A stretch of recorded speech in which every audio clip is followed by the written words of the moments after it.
sauce that we put in, and make sure it's very hot, that sandwich coming out. So when I give it a go, we're going to walk into frame. Max, you're going to sit this seat here. 2 more fries, a pickle, sweet pepper. Good, let's go.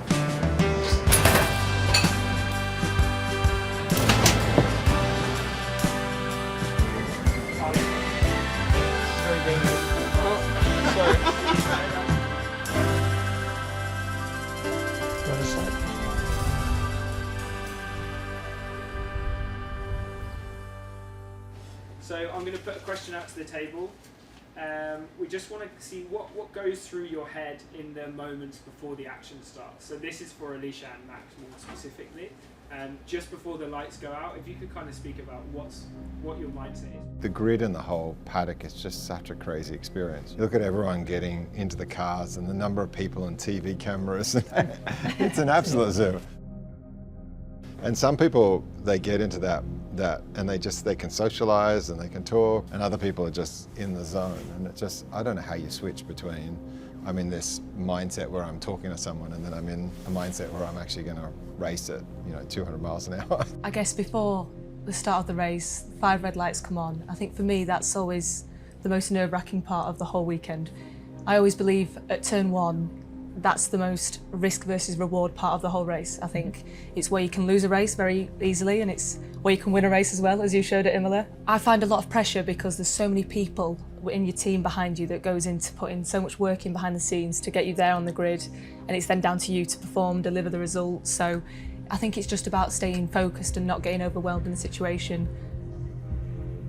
I don't know if this is something you've experienced, but you can almost hear your own heartbeat. Just everything seems to slow down because you're just so focused on those lights. Yeah. And all those adrenaline and nerves, I feel as soon as you release the clutch, as soon as you set off, they all just disappear instantly, and you're just so focused on what you're doing that you don't feel that adrenaline, you don't feel those nerves, just so focused and in the moment. So I think it's quite a weird experience in a way. Some tracks you know that probably the start is more important than others. So you know that, for example, in Monaco, you need to have a good start. In some other places, you know that, okay, maybe if the start is not amazing, it's still a very long race. You know, there are maybe places that you can get it back, but for sure, once the lights go on, yeah, you just focus on everything that you practiced and making sure that you hit the procedure and just go from there.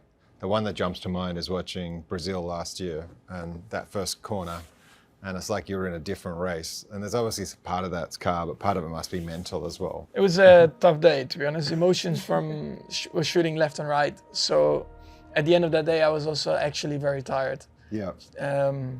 Yeah, from initially, of course, being very upset and sad to then, of course, winning and of course, being incredibly happy. And I definitely felt after that day, I was like, I need to have a good sleep.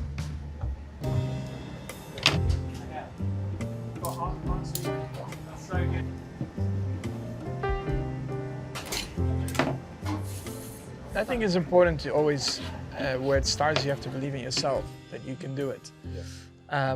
Because I think in the world that we live in, also in racing, like there will always be people that try to bring you down or try to be negative.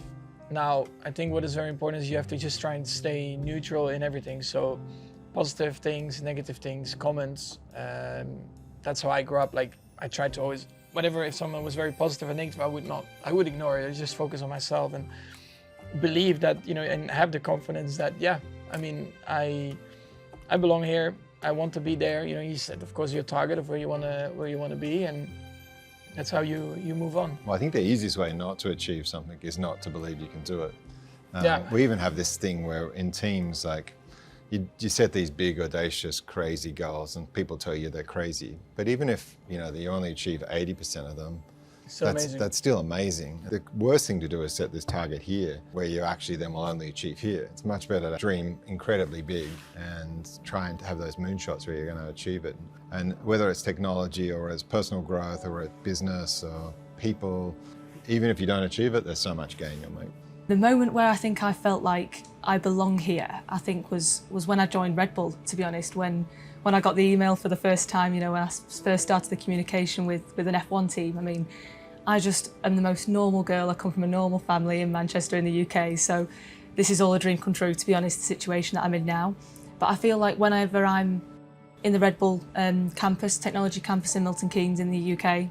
Whenever I'm there, just walking around, doing simulator prep in the gym, I just take a minute just to stop, look round and realise that actually this is a dream come true, and all the hard work it just feels like it's paying off now. I feel like I was born with racing in my blood, and I feel like this is where I do belong to be and deserve to be, so it's all a dream come true. Something for me actually that I wanted to mention was I've got a new engineer this year, new race team, new group of people completely. I've got a guy called Diego and he speaks better English than me, which is a great first start, honestly.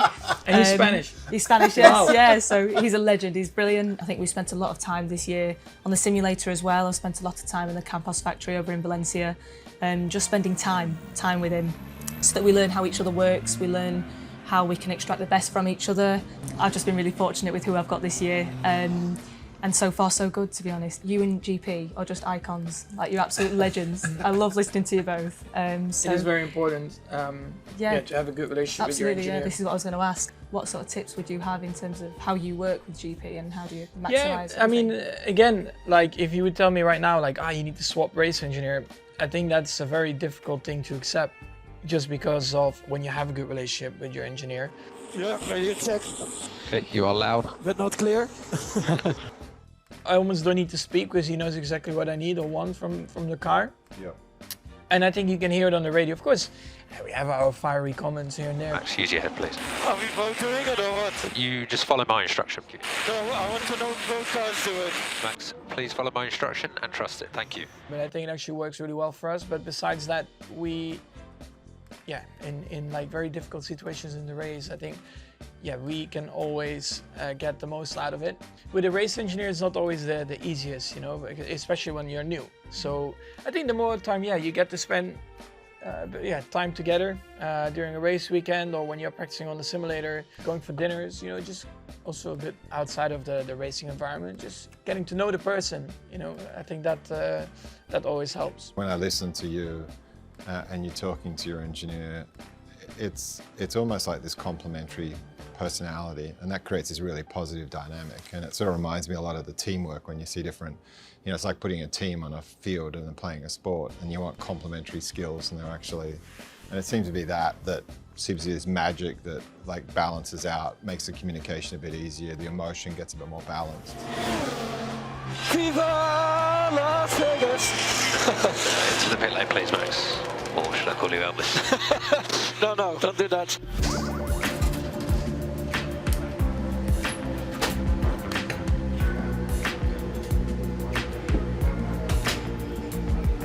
For me, it's my first year in F1 Academy this year. It's a new car for me that I'm driving. So last year I raced in the GB4 Championship in the UK, but it was a Gen 1 F4 car, whereas this is the Gen 2 F4 car. So I'm not pretending they're completely different cars because they're not, they're roughly the same car. But I've found that they do have very different characteristics that require quite a different driving technique. Same tyres? So yes, same tyres, Okay. yeah. So that obviously takes away a factor. Yeah. This car has a halo, which last year it didn't, so the car's a little bit heavier. There's a front camber limitation as well in the regs this year. So I find this car it's more prone to understeer compared to last year. I had a really darty front end, sort of what I hear that you like, a little bit of movement in the rear. That's what I've been used to and always loved throughout my career. So I've had to really adapt how I drive, my driving skills, all that sort of stuff. So I found adapting is a big skill that I just wondered for you, does that come naturally for you, adapting to different setups, different cars, or is it something that you've had to develop throughout your career? Yeah, it's something that I practiced from a young age. Of course, from my side, what helped, I think, growing up with my dad, who had raced in F1 himself. So I think from a very young age, we went testing. What my dad really liked to do is he was always like changing the setup without telling me what it was. And I had to come back in and tell him what the feeling was. And then he would say, okay, that's correct, or you didn't feel that correct. And it was a constant like learning process. And we would do all these like different kind of like mini races or different kind of things to basically adapt. You know, you're constantly adapting and play these kind of games. So yeah, it was fun. You know, we were racing, having a great time, you know, just enjoying also. And I do think that has helped me a lot, you know, over the years to adapt quickly to things, or when I have a problem, like when I feel, oh, the car is very oversteered, but you are in the race, what can you do? You know, you can't come in and change the setup. So you have to adapt to what the car needs. Plus, I do a lot of sim racing. I drive a lot of different cars, so from GT cars to smaller Formula cars to, of course, F1. The more I drive different kind of cars, the more, you know, you have to be precise with a lot of little things, and I bring that back into Formula One, and I think it does help me. I mean, I'm constantly doing the same thing. It's my hobby, of course, but at the same time, I'm constantly thinking about setup. How can I go faster? Yeah, I think it definitely helps. When we did the Rokt Red Bull partnership, a big piece of it was let's find all the aspects within that partnership to light up some of these opportunities. And the team's been really good at working with us on F1 Academy, Rock the Rig, Female Engineering Days, and there's a whole bunch of them that we've been doing together, and it's been really good because it takes what otherwise just like a corporate sponsorship and a logo on a jersey and say, look, no, we really want to work together, and the people on both sides have shared mission, vision. Let's do something exciting and bring something to life. It's as much about our sort of core mission of how do we unleash the potential of what we do in e-commerce to help our business clients achieve more.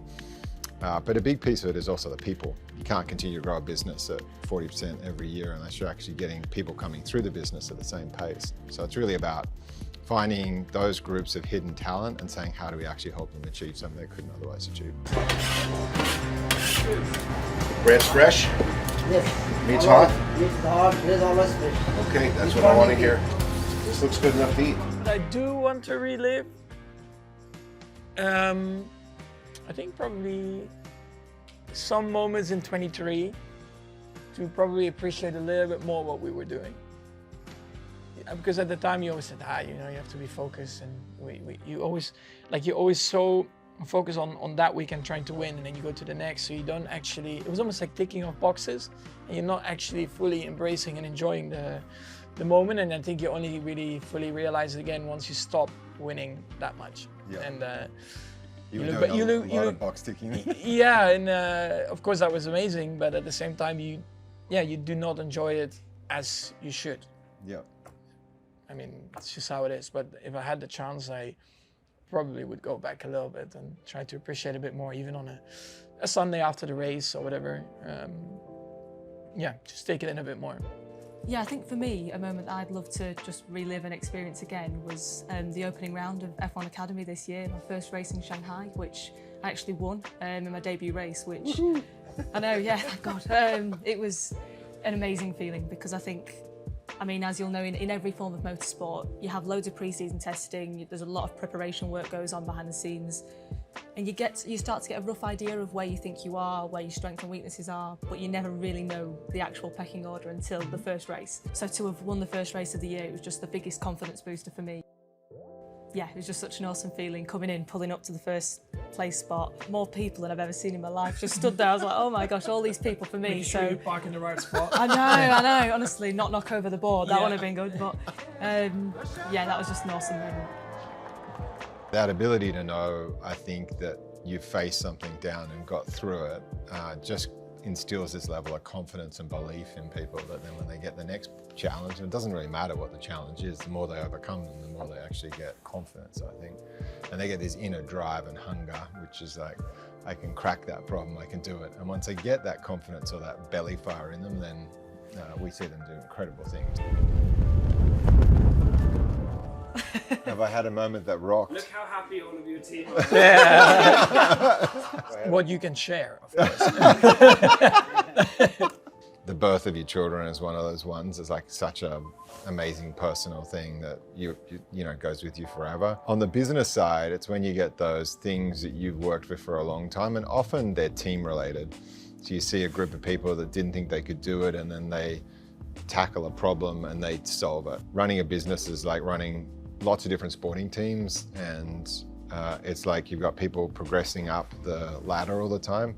And when you see a team that actually win, it's like sitting and watching Formula One and you win the championship. So I'm more nervous watching like my drivers race than I am myself. Yeah, because there's so much effort. And also because I don't feel like I'm in control, you know? So, you know, you're like, you just hope that whatever you did or like the preparation has gone well, and then it's up to them to deliver and perform, you know, the end result, basically.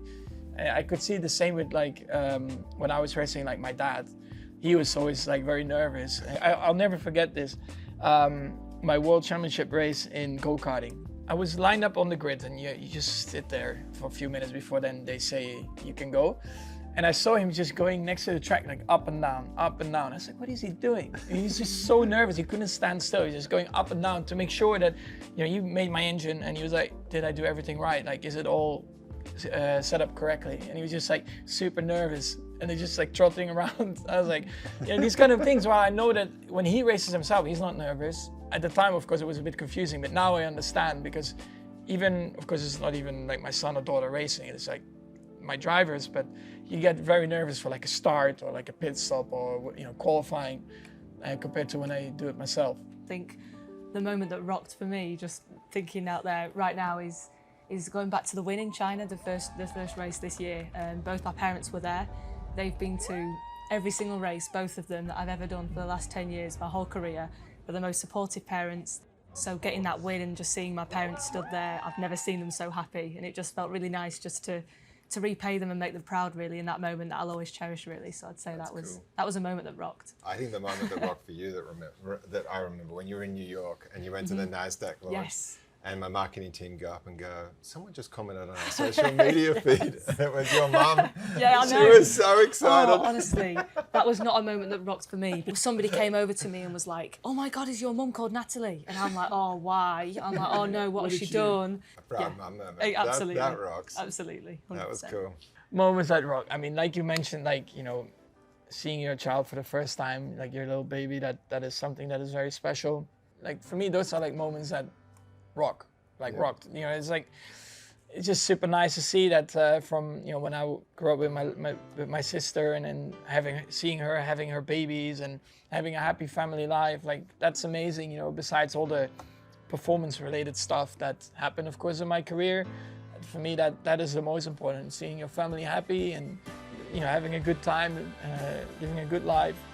That for me probably is way more important, of course, of whatever we achieve in racing.